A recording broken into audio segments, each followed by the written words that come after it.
commerce à l'épreuve de la chaleur. Nous l'avons entendu à Montélimar juste avant la pause.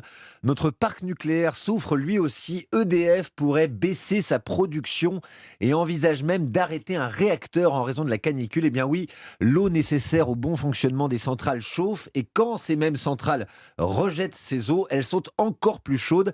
Et là, Margot Faudéré, ça pose un gros problème.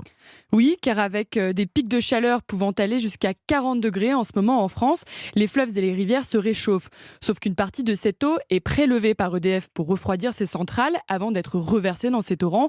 Résultat, l'eau rejetée par les réacteurs, elle aussi, est plus chaude. Mais ces rejets, ils ne peuvent pas dépasser une certaine température. Ils sont encadrés par l'autorité de sûreté nucléaire pour protéger l'environnement, car des eaux trop chaudes menacent la vie aquatique, comme l'explique Mickaël Hautecoeur de la Fédération pour la pêche du Val d'Oise. Plus il va faire chaud, plus les poissons ils vont chercher à trouver des endroits qui sont plus riches en oxygène. Ils vont chercher vraiment les profondeurs, vraiment les eaux les plus fraîches. Ils se mettent un peu en veille, ils vont être moins vigoureux, ils mangent plus trop.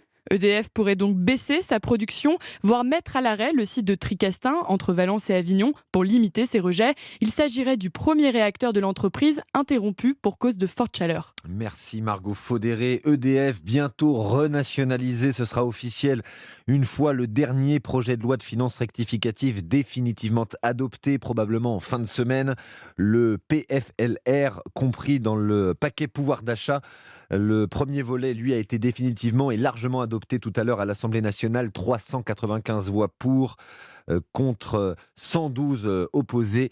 C'est ce paquet, ce premier volet, c'est celui comprenant la hausse des minima sociaux ou encore la possibilité de débloquer son épargne salariale dans la limite de 10 000 euros jusqu'à la fin de l'année. La France insoumise s'est faite remarquer tout à l'heure au Palais Bourbon en déposant dans un baroud d'honneur une motion de rejet.